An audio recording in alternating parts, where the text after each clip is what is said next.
नमस्कार दोस्तों, स्वागत है आपका डिजिटल पाठशाला में। दोस्तों, कहानी शुरू होती 14 मार्च 2025 की उस अंधेरी रात से, जब दिल्ली की एक सरकारी आवासीय कॉलोनी में अचानक आग की लपटें भड़क उठीं। दमकल की गाड़ियां दौड़ी और पानी की धाराएं छोड़कर आग पर काबू पाने का प्रयास करने लगी। लेकिन जब आग बुझी और धुआं छटा तो एक स्टोर रूम के कोने में कुछ ऐसा मिला जिसने पूरे देश को हिलाकर रख दिया। वहां नोटों के बंडल बिखरे थे, मानो कोई गुप्त खजाना छिपाकर रखा गया हो। यह आवाज किसी सामान्य अधिकारी का नहीं, बल्कि इलाहाबाद उच्च न्यायालय के न्यायमूर्ति यशवंत वर्मा का था। आग लगने के बाद जब जांच शुरू हुई तो कई सवाल उठे। यह नकदी कहां से आई, यह किसकी थी, और सबसे बड़ा सवाल, क्या यह न्यायपालिका की गरिमा के साथ खिलवाड़ है? सुप्रीम कोर्ट ने तत्काल 3 सदस्यीय जांच समिति का गठन कर दिया। समिति की अध्यक्षता स्वयं सर्वोच्च न्यायालय के एक न्यायाधीश ने की।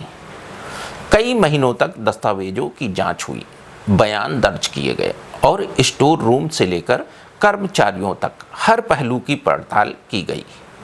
आखिरकार समिति की रिपोर्ट सामने आई और उसमें किए गए खुलासों ने सभी को चौंका दिया। समिति ने अपनी रिपोर्ट में स्पष्ट रूप से कहा कि आरोप सही पाए गए हैं। नकदी के स्रोत के संबंध में कोई संतोषजनक जवाब नहीं मिला। न्यायमूर्ति वर्मा द्वारा दिए गए स्पष्टीकरण को भी असंतोषजनक माना गया। स्टोर रूम से मिले नोटों का पूरा हिसाब प्रस्तुत नहीं किया जा सका। जांच समिति ने न्यायमूर्ति वर्मा के खिलाफ पर्याप्त साक्ष्य होने की बात कही।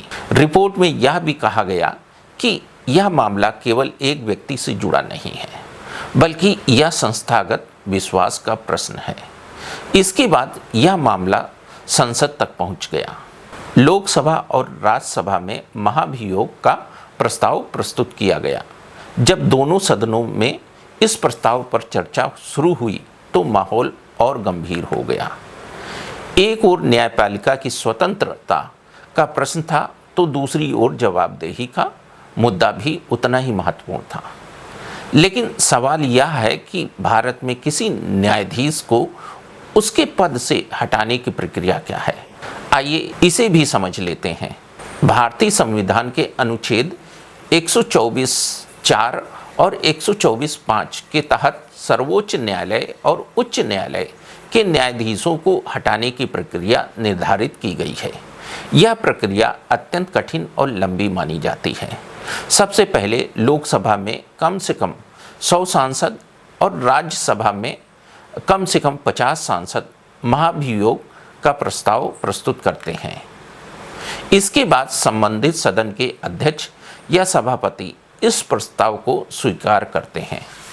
आरोपों की जांच के लिए 3 सदस्यीय समिति का गठन किया जाता है। समिति अपनी रिपोर्ट प्रस्तुत करती है। यदि आरोप सिद्ध हो जाते हैं तो दोनों सदनों में विशेष बहुमत से प्रस्ताव पारित किया जाता है। अंत में संसद की स्वीकृति के बाद राष्ट्रपति न्यायाधीश को उसके पद से हटा सकते हैं। दोस्तों, यह कहानी केवल एक न्यायाधीश की नहीं है, यह उस विश्वास की कहानी है जो आम आदमी न्यायपालिका पर करता है। 10 अप्रैल 2026 को न्यायमूर्ति यशवंत वर्मा ने अपने पद से इस्तीफा दे दिया। उनके इस्तीफे के साथ महाभियोग की औपचारिक प्रक्रिया भले ही समाप्त हो गई हो, लेकिन इससे जुड़े सवाल आज भी बने हुए हैं। यदि न्यायपालिका की नींव कमजोर होने लगे तो लोकतंत्र की पूरी इमारत प्रभावित होती है। किसी न्यायाधीश के आवास से भारी मात्रा में नकदी का मिलना केवल एक व्यक्ति पर सवाल नहीं उठाता, बल्कि पूरी व्यवस्था की विश्वसनीयता को चुनौती देता है। न्यायाधीशों की जिम्मेदारी केवल फैसले सुनाने तक सीमित नहीं है।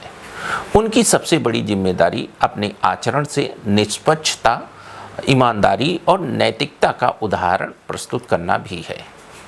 जब न्याय की कुर्सी पर बैठा व्यक्ति स्वयं संदेह के घेरे में आ जाता है तो आम आदमी का विश्वास डगमगाने लगता है। भ्रष्टाचार दीमक की तरह किसी भी व्यवस्था को भीतर से खोखला कर देता है। इस्तीफे के साथ एक अध्याय भले ही समाप्त हो गया हो, लेकिन न्यायपालिका को और अधिक मजबूत बनाने की आवश्यकता आज भी बनी हुई है।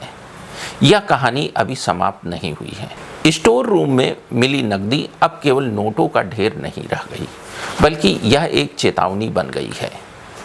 और जब कोई चेतावनी सामने आती है तो उसे अनदेखा नहीं किया जाना चाहिए। न्यायाधीशों को अपने आचरण से यह साबित करना होगा कि न्याय की कुर्सी पवित्र है और उस पर बैठने वाले प्रत्येक व्यक्ति की जिम्मेदारी सबसे अधिक है। दोस्तों, इस पूरे मामले पर आपकी क्या राय है? क्या आपको लगता है कि न्यायपालिका को इस घटना से सबक लेकर अपनी व्यवस्था को और अधिक मजबूत बनाना चाहिए? कमेंट करके अपनी राय अवश्य बताइए। यदि आपको यह वीडियो पसंद आया हो तो इसे लाइक करें, शेयर करें, चैनल को सब्सक्राइब करना ना भूलें।